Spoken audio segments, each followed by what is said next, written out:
नमस्कार, बाखबर में आपका स्वागत है। मैं हूं राघवेंद्र सिंह। बाखबर में आज हम बात कर रहे हैं फिर एक बार कोरोना के बारे में। दरअसल ये एक ऐसा सिलसिला जो खत्म ही नहीं होता है।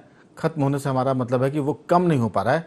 आज देश भर में ये आंकड़ा है 2.5 लाख जो कोरोना पीड़ित मिले हैं, कोरोना संक्रमित। सबसे खास बात इसमें यह कि ओमिक्रॉन अकेला नहीं है, इसमें वायरस डेल्टा प्लस भी बताया जाता है, जो चिंता का विषय है।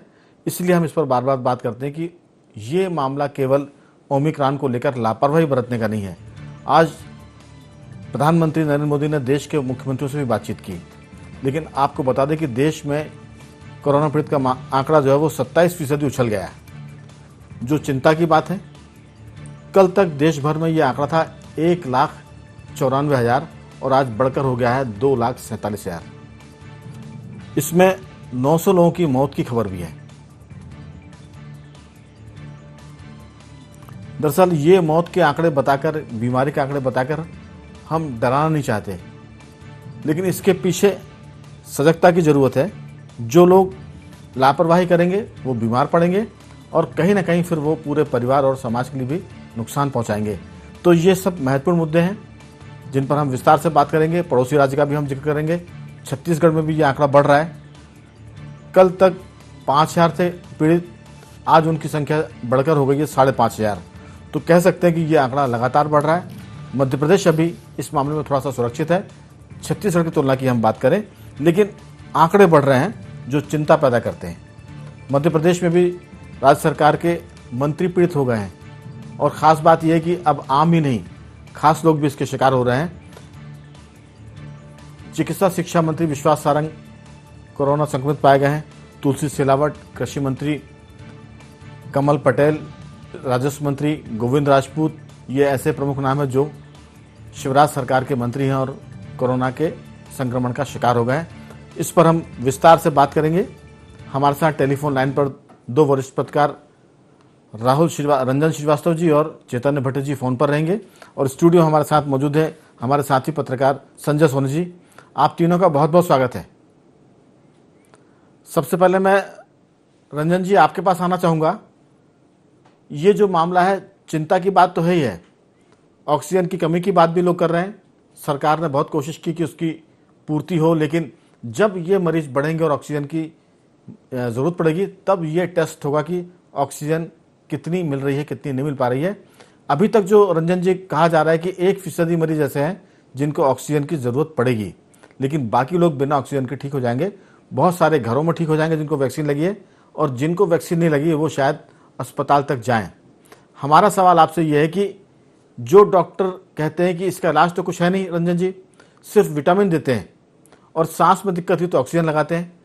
अभी जो हम पिछले 1 महीने से लगातार बात कर रहे हैं उसमें विटामिन डी को बहुत महत्वपूर्ण बताया जा रहा है। विटामिन डी अगर आपकी बॉडी में है तो फिर आप बहुत सारे वायरस से सुरक्षित है, जिसमें ओमिक्रॉन भी है और कोविड-19 भी है। आपकी राय कि जो आम लोग पीड़ित होते हैं वो तो ठीक है, अब खास भी इसके संक्रमण का शिकार हो रहे हैं। रंजन जी। राघवन जी, देखिए, कोरोना तो भेद करेगा नहीं खास और आम में। तो जो भी कोविड प्रोटोकॉल है वो चाहे खास हो आम हो, सबके लिए बराबर है। अगर आप मीटिंग करेंगे, पब्लिक के बीच में आए जाएंगे, कोई भी हो, चाहे मंत्री हो, चाहे विधायक हो, चाहे पब्लिक हो, तो अभी तक जो देखा गया है, अगर आप सारे फॉलो कर रहे हैं जी, तो कुछ हद तक बचाव तो होगी, क्योंकि अभी बहुत सारी स्थिति चल रही है राघव जी। तो जब सारे सुरक्षा लेने के बावजूद भी अगर कोविड हो रहा है, तो अगर आपने सुरक्षा नहीं अपनाया तो कोविड होने के चांसेस ज्यादा रहेंगे, जैसे बहुत केसेस देखा गया है जी। और जैसे आपने खुद ही कहा कि आम खास सब हो रहे हैं। और एक आपने जो बात की थी, बड़ी अच्छी बात ऑक्सीजन वाली बात की थी। एक अभी जो एक टेंडेंसी में देख रहा हूँ राघवन जी, ये कहा जा रहा कि ओमिक्रॉन में लक्षण कम हो रहा है, उसकी ग्रेविटी कम है, उसका उतना इम्पैक्ट नहीं हो रहा है, तो इसके वजह से लोग लापरवाह हो गए हैं कि ठीक है, टीका लगा आपका, ओमिक्रॉन हो गया है, तो कोविड तो कोविड है जिसकी अभी पूरी दवाई नहीं आई है। अब की जो साफ देखा जा रहा है राघवन जी, एक दो चीज कहा जा रहा था। एक मिथ था, अगर आपको कोविड हो गया तो दोबारा कोविड नहीं होगा।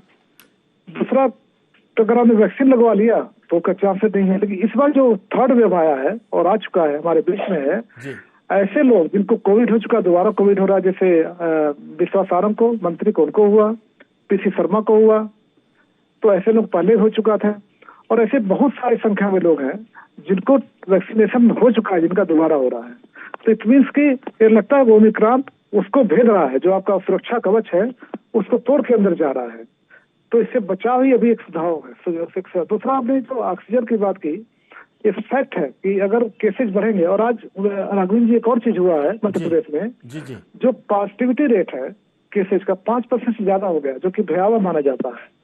5% से कम ठीक ठाक है, 1-2% होना चाहिए, उतना भी नहीं होना चाहिए। हाँ। आज 5% से ज्यादा चला गया। जैसे आपने खुद ही अपने रिपोर्ट में कहा, बड़ी अच्छी रिपोर्ट आपकी है कि 27% का इजाफा हुआ है। तो अगर जो रफ्तार दिख रही है तो लगता है आने वाले समय में 100% का हो जाएगा, जिस तरह से बढ़ रहा है। और पूरा स्टेट चपेट में आ गया। जी, सबसे खास बात यह कि ऑक्सीजन की अगर किल्लत हुई तो फिर लोग बीमारी से कम मरेंगे। जिनको ऑक्सीजन मिलेगी वो उनके बचने के चांस ज़्यादा हो जाएंगे, और जिनको ऑक्सीजन नहीं मिलेगी उनका जीवन संकट में पड़ जाएगा। हमारा इस पूरी बातचीत को लेकर मकसद ये है कि लोग डरे नहीं बल्कि एहतियात बरतें, क्योंकि आप एहतियात बरतेंगे तो आप इस संक्रमण से बच पाएंगे। और जो संक्रमित हो गए हैं वो जल्दी से इलाज कराएं, जल्दी से जांच कराएं, ताकि वो बढ़ने ना पाए। और इस सब में खास बात यह है कि लोग कम से कम पूरी विटामिन का ध्यान रखें। मैं लौटूंगा, क्योंकि हमने 3-4 दौर की बातचीत की थी रंजन जी इसके पहले। उसमें जो डॉक्टर कह रहे हैं वो उनका कहना यह है कि आप अच्छा खाना खाएं, एक्सरसाइज करें, और सबसे खास बात फोकस की थी विटामिन डी को आप बहुत स्ट्रांग रखें। अगर ये मजबूत है तो आप बचे रहेंगे, क्योंकि वो कवच के तौर पर काम करती है। चैतन्य भट्टी जी, जबलपुर के जो हाल हैं, पूरा महाकौशल वो किस हाल में है, हम आपसे जानना चाहेंगे। लेकिन अभी जो हमने बातचीत की शुरुआत की थी कि आम तो ठीक है, रंजन जी ने कहा कि खास को भी वो नहीं छोड़ रहा है।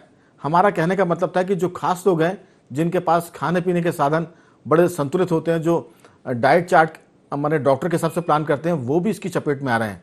जिनको प्रॉपर विटामिन मिल जाता है, खाने में बहुत रिच डाइट लेते हैं, तो जब वो लोग इसकी चपेट में आ रहे हैं तो फिर ऐसे लोग जो आम आदमी खाना ठीक से नहीं खा पाते या ठीक से विटामिन नहीं मिल पाते, उनकी तो मुश्किलें बढ़ने वाली है। आपकी इसमें राय? ये देखिए, जिनके खास लोगों के बारे में आप बात कर रहे हैं जी, वो तो सबसे बड़े स्प्रेडर हैं कोरोना के, क्योंकि दुनिया भर की रैली कर रहे हैं, बैठक कर रहे हैं, मास्क नहीं लगा रहे हैं, सोशल डिस्टेंसिंग का पालन नहीं कर रहे हैं, तो उसमें तो कोरोना या ओमिक्रॉन होना ही है।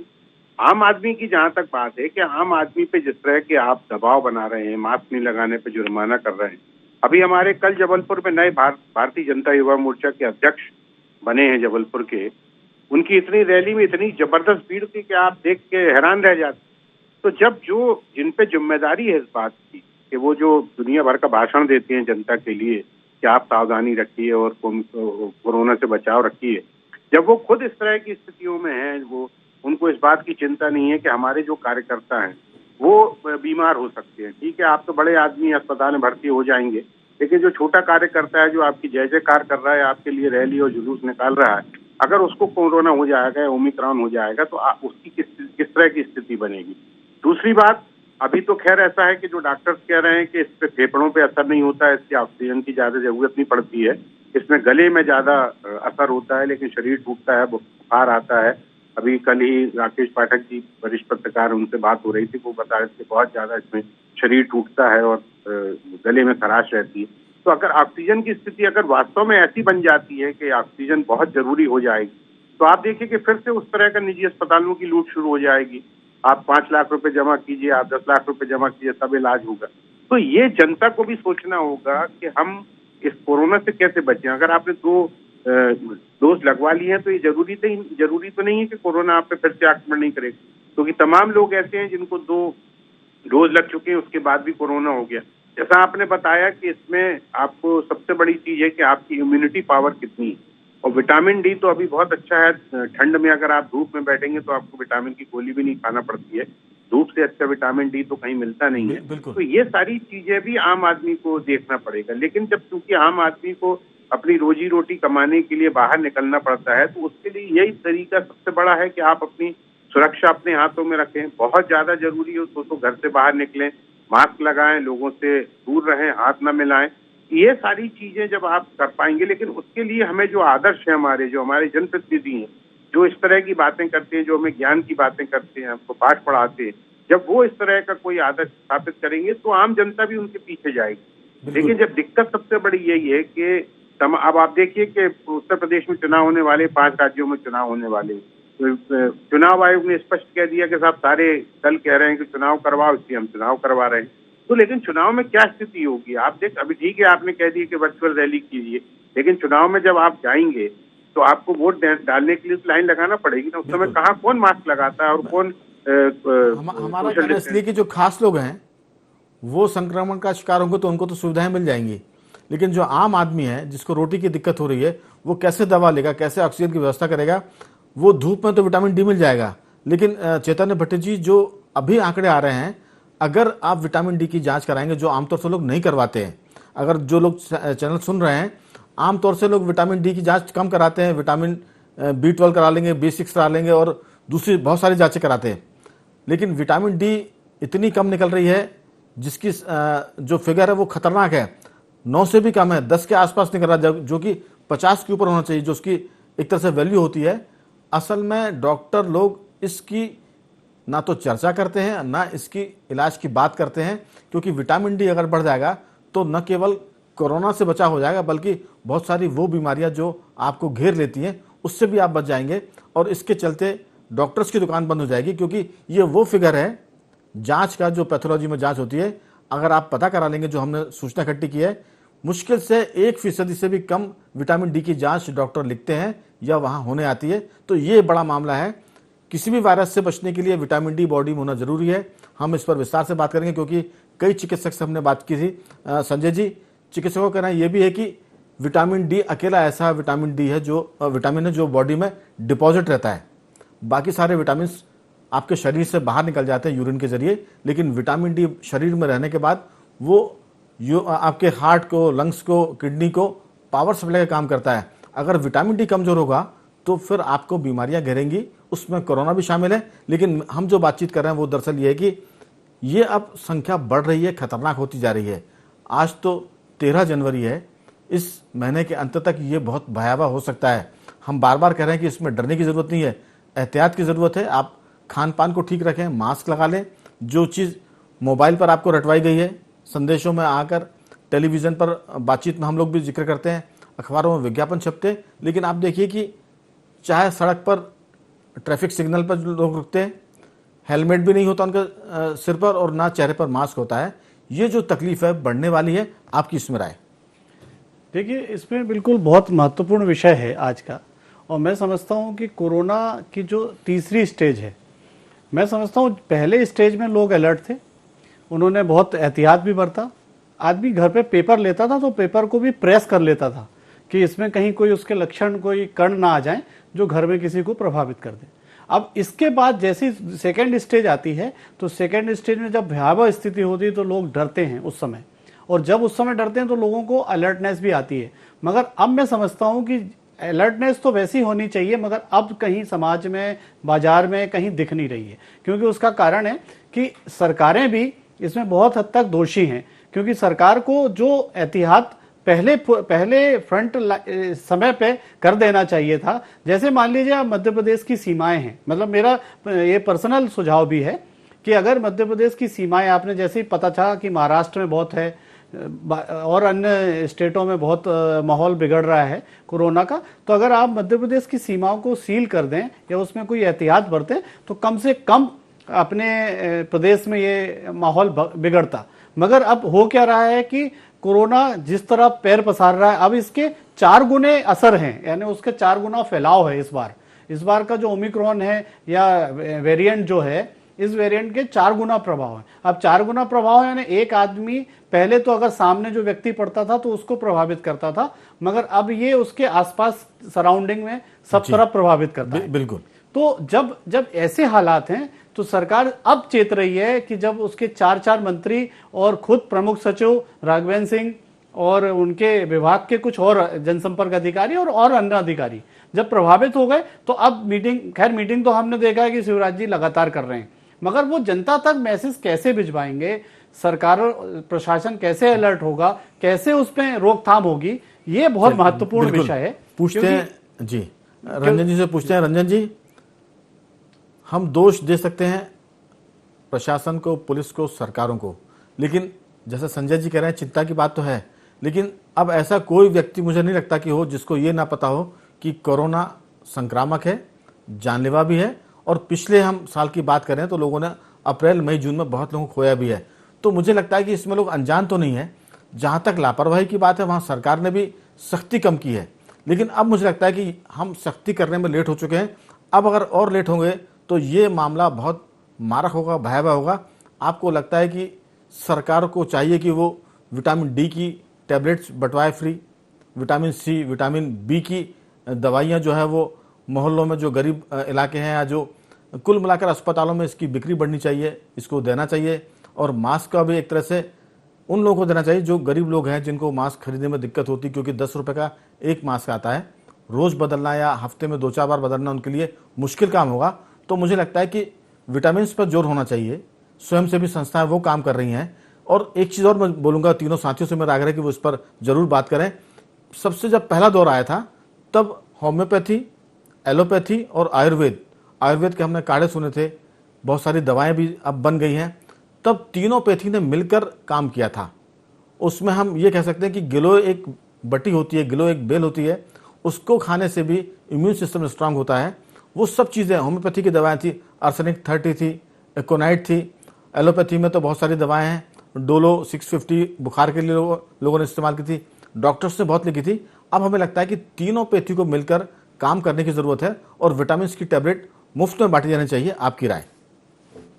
आपका जो पहला सवाल था राघवेंद्र जी, मैं मानता हूं कि सरकार को विटामिन डी और मास्क जी, उसके पहले सख्ती करनी चाहिए। जो चैतन्य जी बोल रहे थे उनकी बात से मैं बहुत सहमत हूँ जी, कि जब तक देखिए जनता में अगर जागरूकता नहीं है या अभी सब तक लापरवाह है, जो हमारी जान चली जाती है, फिर भी लापरवाही दिख रही है। और इसमें थोड़ा मैं बताना चाहूंगा राघवेंद्र जी, जो दूसरा वेव आया था उसमें आप भी पीड़ित थे, आपका परिवार पीड़ित था। हाँ, हम सभी शिकार हुए थे कहीं ना कहीं से। सब लोग हॉस्पिटल में भी गए थे, कुछ लोगों ने घर इलाज किया था।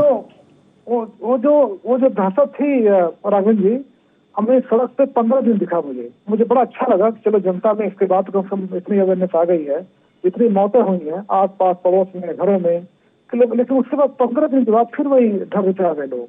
कोई चेतनता नहीं है, कोई अवेयरनेस नहीं है। तो इस हद तक लापरवाही देखा मैंने। तो इसमें एक ही चीज करना पड़ेगा, अगर सरकार को वाकई लोगों की जान की चिंता है तो समझाए। तो समय चला गया, सब 2 साल से समझा रहे हैं, आप लोग नहीं समझने को तैयार हैं। कड़ाई करनी पड़ेगी और लोगों की जान के लिए करना पड़ेगा। सरकार का काम है लोग जान बचाना। तो आपको पता है, सरकार को पता दवाई काम नहीं आ रही है, सरकार को पता है कि वैक्सीन के बाद भी कोरोना हो रहा है, तो आपको एक धंधा चलाना पड़ेगा सड़क पे, क्योंकि लोगों की जान बचानी है। अब जब धंधा नहीं चलेगा, मुझे लगता नहीं कि जनता में अवेयरनेस आएगी, पहली बात जी। दूसरा जो आपने कहा कि मास्क की बात है, मैं आपकी बात सहमत हूँ।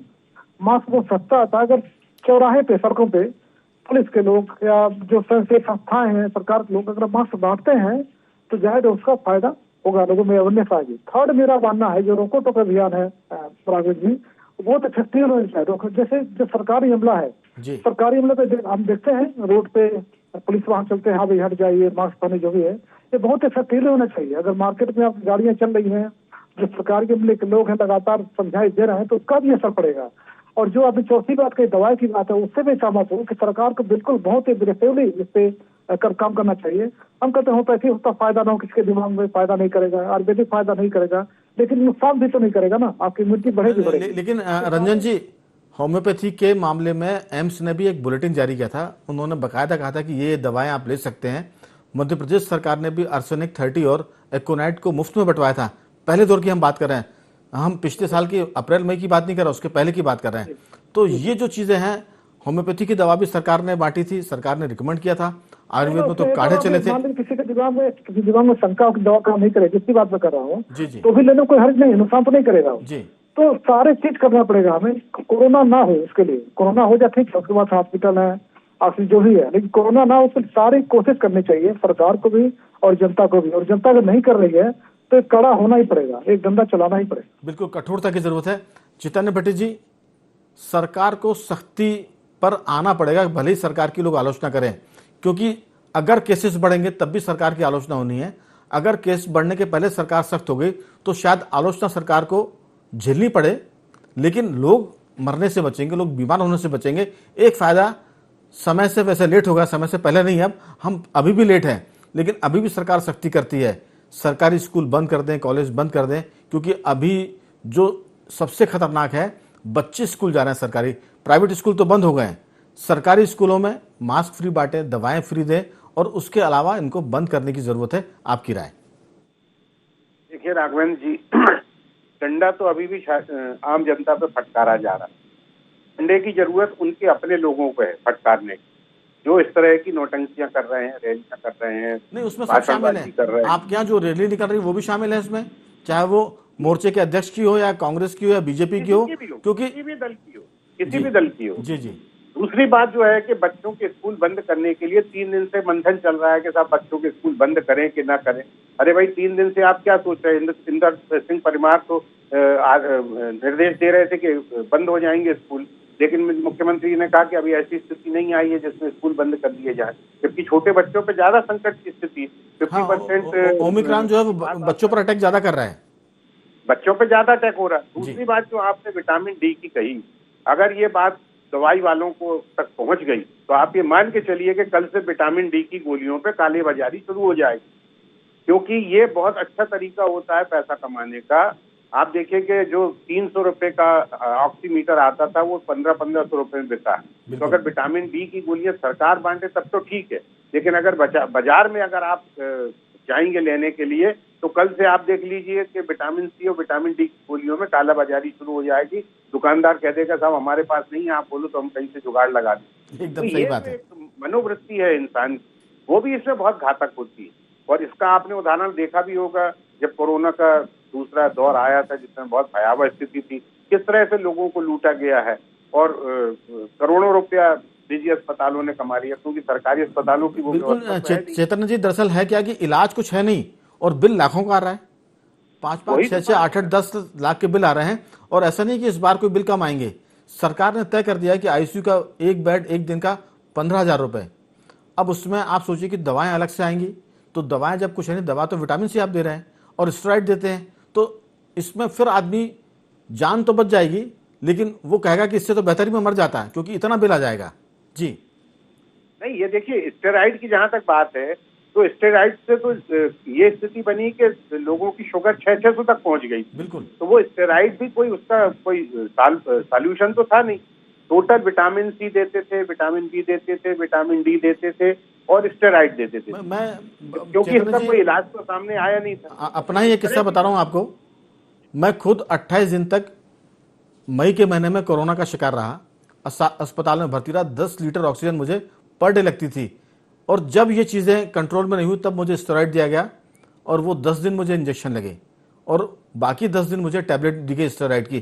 तो स्टेरॉइड, डॉक्टर से कहना ही होता है कि हमारी पहली प्राथमिकता मरीज की जान बचाना है, उसके साइड इफेक्ट होंगे वो हम बाद में देखेंगे। तो मुझे लगता है कि सरकार अभी से अगर अलर्ट हो जाती है, विटामिन डी की गोलियां फ्री बांटे, जैसे कि आयरन की गोलियां सरकार फ्री बांटती है झुग्गी बस्तियों में, कमजोर इलाके में, ऐसे ही मुझे लगता है कि विटामिन डी की बहुत जरूरत है, क्योंकि डॉक्टर्स इसको लिखते नहीं है, क्योंकि ये हर मर्ज की दवा है। अगर विटामिन डी आपका स्ट्रांग है तो न केवल, मैंने बार बार जिक्र कर रहा हूं कि न केवल कोरोना वायरस ओमिक्रॉन, बल्कि बहुत सारे वायरस से आपको बचाएगा और भीतर से आपको मजबूत रखेगा। अंतिम टिप्पणी के लिए चेतन जी आपकी बातचीत।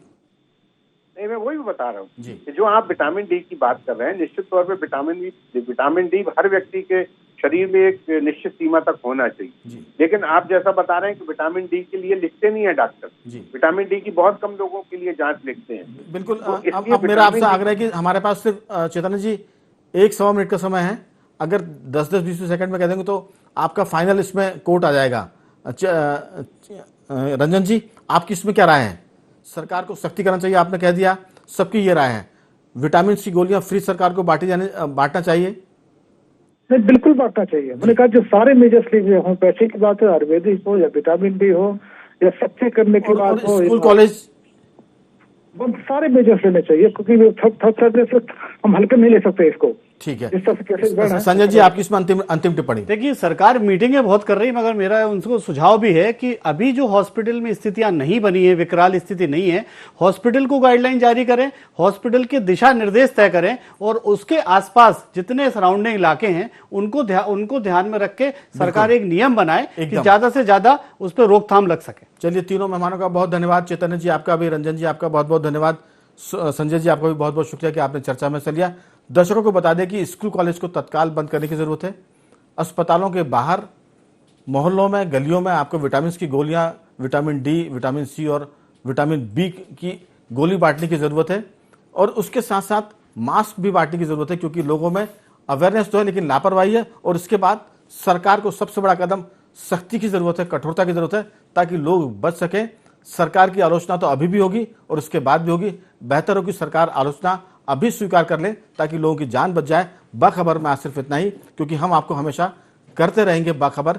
जो लोग हैं बेखबर, बने रहिए हमारे साथ और देखते रहिए IND24।